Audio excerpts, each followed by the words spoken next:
JEE 2028 aspirants, बचपन में जाओ अपने और एक चीज को समझो कि कभी कभार जब आप बहुत ज्यादा बीमार पड़ जाते थे तो आपको कड़वी दवाई खानी पड़ती थी और वो कड़वी दवाई ही आपको बीमारी से बचाती थी। यही मैं आपको कहना चाहता हूँ as a mentor, as an IITian, कि कभी कभी कड़वी दवाई लगती तो बुरी है, हमारी जवान को तो बुरी लगती है, बट वो हमारे शरीर को फायदा ही पहुंचाती है। एज अ मेंटर शायद तुम में से बहुत लोगों को लगता होगा कि यश भैया बहुत ना स्ट्रेट फॉरवर्ड कड़वी बात करते हैं, एंड हम ना हमारे को बस अभी तक आदत रही है बहुत मीठी मीठी बातों को सुनने की और ये सुनने की कि एंड तक हो जाएगा। बट आपको मैं भी सेम बातें करके व्यूज बटोर सकता हूं, बट मुझे पता है कि रियलिटी बदल गई है भाई। मैंने एग्जाम क्रैक किया है, खुद IIT पहुंचा हूं, इतने साल से कितने बच्चों को पहुंचा चुका हूं, रियलिटी बदल गई है। इसलिए आज फिर आपको कड़वी दवाई दूंगा ताकि आप आपके सीनियर्स की तरह रो ना कि भाई बर्बाद हो गई 11th, कुछ नहीं हो रहा। और जिसकी 11th बर्बाद हुई थी, जिस आपके सीनियर की, उसकी 12th भी बहुत बर्बाद जा रही है भाई, समझो। क्योंकि वो प्रेशर है, वो माइंडसेट है, वो शिफ्ट ही होता जा रहा है। आज की वीडियो में क्या करेंगे, एक कड़वी दवाई आपको देंगे ताकि आपके 11th में बीमारी ना लगे, कोई बुखार ना आए आपके क्लास 11th और आपका 11th बिल्कुल हट्टा कट्टा बीते। 5 बड़ी मिस्टेक्स जो क्लास 11th में आप कर रहे हो या कर सकते हो, उस पर हम बात करेंगे। प्लीज ध्यान से सुनना, बहुत इंपॉर्टेंट वीडियो होने वाली है, क्योंकि बहुत बार हम स्ट्रेटेजीज के पीछे जाते हैं बट हम ये भूल जाते हैं कि हमें मिस्टेक्स भी तो अवॉइड करनी है। Avoiding mistakes in itself mean कि आप अच्छी स्ट्रेटेजीज को इंप्लीमेंट कर लोगे। तो आगे बढ़ते हैं। सबसे पहले, आप में से बहुत लोग सब्सक्राइब नहीं करते हैं और मेरी टीम आपसे बहुत नाराज है क्योंकि एक एफर्ट लगते हैं वीडियो बनाने में। फटाफट सब्सक्राइब करो, प्लीज जाके सब्सक्राइब करो, क्योंकि बहुत सारी चीजें, बहुत सारे प्लान्स आपके लिए हम लेके आते रहेंगे। पहली जो आपकी मिस्टेक है, studying without a proper road map और प्लान, बहुत बड़ी मिस्टेक है। बहुत लोग आप में से यही करते हैं, आप बस आज का पढ़ रहे हो, इन द सेंस कि आपका आज मूड हुआ है तो आप पढ़ रहे हो। आपके पास कोई एक टाइमलाइन नहीं है, आपके पास कोई एक टारगेट नहीं है, आपके पास कोई एक गोल नहीं है, गोल इन टर्म्स ऑफ कि कितना मटेरियल सॉल्व करना है, आप बस पढ़े जा रहे हो। बहुत बार क्या होता है ना, ये स्पेसिफिकली वो है कि एक तो बच्चे वो होते हैं जो बिल्कुल ही नॉन सीरियस होते हैं, एक बच्चे जो थोड़े सीरियस होते हैं, जो मेहनत भी करते हैं, वो क्या करते रहते हैं, बस पढ़ाई करे जा रहे हैं। एक बच्चा मैं आपको बताता हूँ, उसका कांस्टेंट प्रॉब्लम था, हमारी मेंटरशिप का बच्चा था, 100 मार्क्स पे ही अटका हुआ था, 100 मार्क्स पे ही अटका हुआ था। उससे प्रॉब्लम में डीप डाइव हुए तो पता चला कि भाई लगभग 60 के आसपास मार्क्स मैथ्स में आते हैं। अब मेरा आइडियल एक्सपीरियंस ये है कि जिसके मैथ्स में 60 मार्क्स आते हैं ना, वो लगभग फिजिक्स केमिस्ट्री में भी 80-80 मार्क्स ले आता है और वो 200 मार्क्स वाला कैंडिडेट होता है। वर्स्ट केस में भी 170-180 वाला कैंडिडेट होता है। मैंने कहा ये 40 मार्क्स कहाँ जा रहे हैं भाई, समझ में ही नहीं आ रहा है। उसमें पता चल रहा है कि केमिस्ट्री में तो बिल्कुल ही नहीं आ रहे, फिजिक्स में तब भी आ जाते हैं 30-35, 5-6 नंबर आ रहे हैं। पता चल रहा है कि भाई साहब, आपको हंसी आएगी बट आप में से भी कुछ लोग कर सकते हो, भाई साहब मैथ्स से इश्क लड़ा चुके हैं। उनको मैथ्स इतनी पसंद आ रही है कि उनने दिल पे ले लिया है कि मैथ्स में मेरा स्कोर सबसे ऊपर आना चाहिए, बाकी में आए ना आए। रोड मैप नहीं है, गाइडेंस नहीं है कि तीनों सब्जेक्ट इक्वल है मेरे भाई। कुछ नहीं किया, बस उसका टाइम बाउंड कर दिया कि मैं, उसको चिढ़ ये है कि 60 क्यों आ रहे हैं मेरे मैथ्स में, उसको ये ध्यान ही नहीं है कि मैं फिजिक्स केमिस्ट्री में भी तो 80 ला सकता हूँ, या 60 भी लाऊंगा तो 6-18 होता है, 180 हो जाएगा। पेरेंट्स को भी बोला इसको मैथ्स ज़्यादा नहीं पढ़ने देनी है, इसको मैथ्स का 3 घंटे का स्लॉट है, 3 घंटे ही पढ़ेगा। एंड मासिव जंप, अगले टेस्ट में पता चल रहा है कि 150 आ रहे हैं। मैथ्स के मार्क्स 50 गिरे बट बाकी सब में मार्क्स आने लग गए, एंड बंदा आज कंसिस्टेंटली 200 मार्क्स को सिक्योर कर रहा है। क्यों? क्योंकि मैथ्स जब आप इतनी अच्छी क्रैक करते हो तो आप केमिस्ट्री और फिजिक्स तो कर ही लेते हो in most of the cases. आपके पास एक प्रॉपर रोड मैप होना चाहिए। तो वापस आते हैं, आपको समझना चाहिए कि आपकी टाइमलाइन क्या है, आपका सिलेबस जो है वो कब एंड होगा। सिलेबस आपका एंड हो जाना चाहिए मैक्स टू मैक्स जनवरी में। आपको कितने रिवीजन करने चाहिए? मुझे लगता है एक at least full syllabus revision 11th का आपको करना चाहिए। आपका टारगेट क्या है, आपके मार्क्स कितने हैं? टारगेट 150 प्लस जेईई मेन में मार्क्स होने चाहिए। ये नहीं हो रहे हैं तो आपको एनालाइज करना पड़ेगा कहाँ से नहीं आ रहे ये मार्क्स। और लास्टली गोल ऑफ मटेरियल, आपको 100 प्लस क्वेश्चन सॉल्व करने हैं। जब ये चीज़ें क्लियर होंगी तब जाके ना आप अच्छे से अपनी प्रिपरेशन को करोगे। मिस्टेक 2, डेली क्वेश्चन प्रैक्टिस को आप इग्नोर कर रहे हो।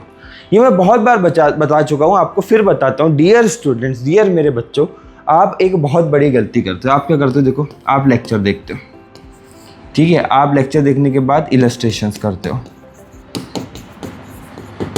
इलस्ट्रेशंस करने के बाद आप मॉड्यूल करते हो, मॉड्यूल करने के बाद आप बहुत बार PYQ करते हो।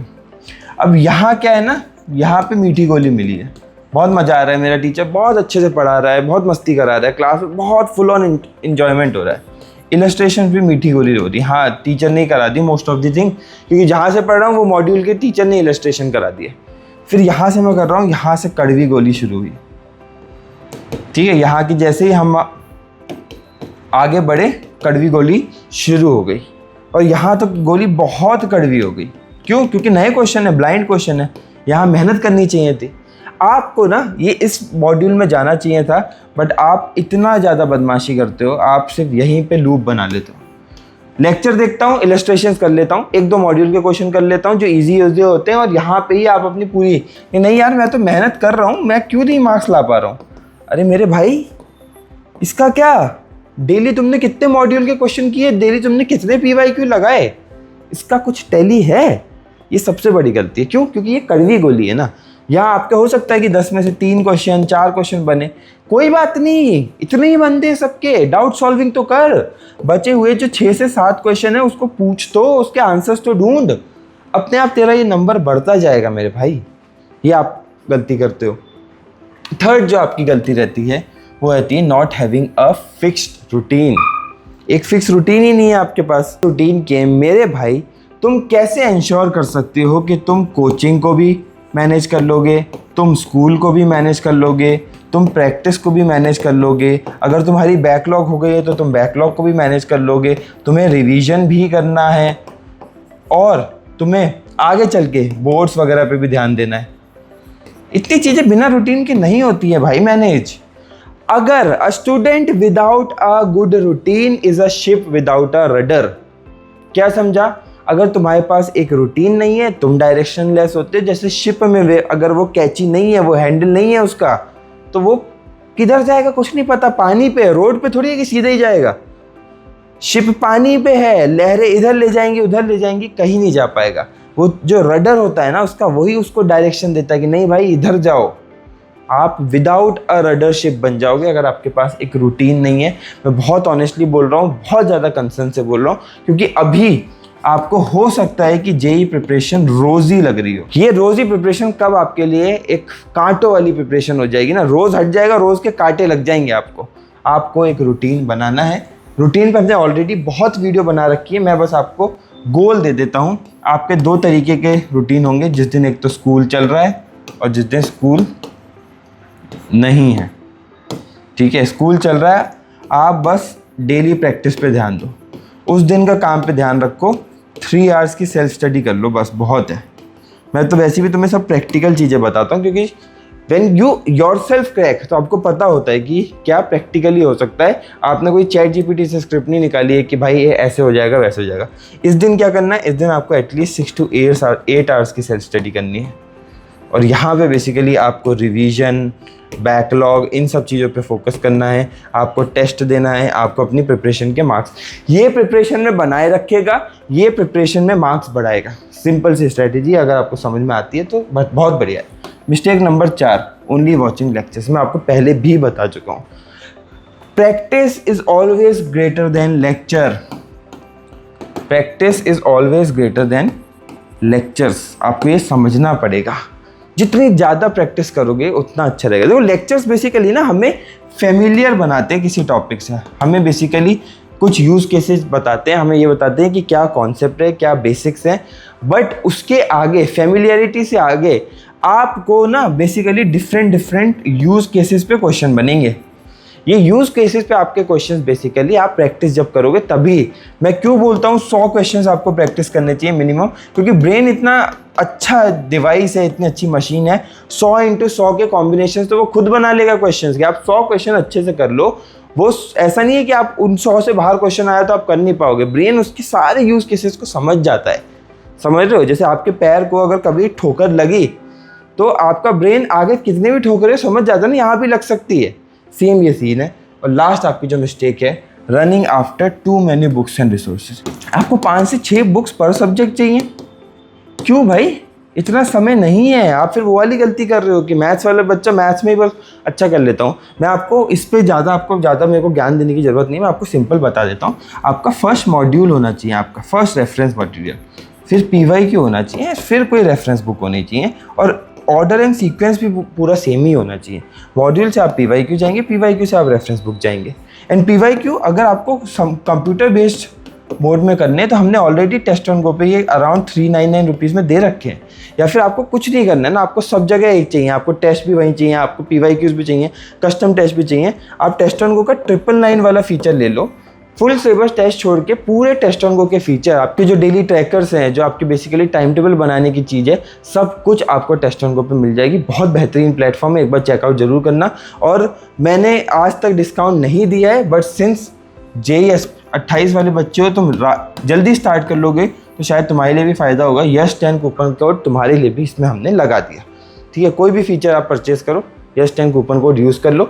बट सिंस बहुत ऑलरेडी अफोर्डेबल है, इसकी वैलिडिटी हम 3 से 5 दिन रख देते हैं, वो डिस्क्रिप्शन में मेरी टीम देख के आपको बता देगी। तो ये बेसिकली आपको ध्यान में रखना है, ये 5 मिस्टेक्स नहीं करनी है।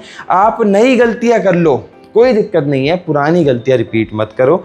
ये 5 मिस्टेक इंश्योर करेंगी कि आपका जो क्लास 11th है वो इतना दमदार होगा कि आपके सामने 90% ऑफ बच्चे घुटने देख देंगे और आपको एज मिलता रहेगा JEE में। तो सब्सक्राइब कर लो ऐसे प्रैक्टिकल टिप्स के लिए, और मिलते हैं अगली वीडियो में। Till then keep working hard, because उसका कोई ऑल्टरनेटिव नहीं है।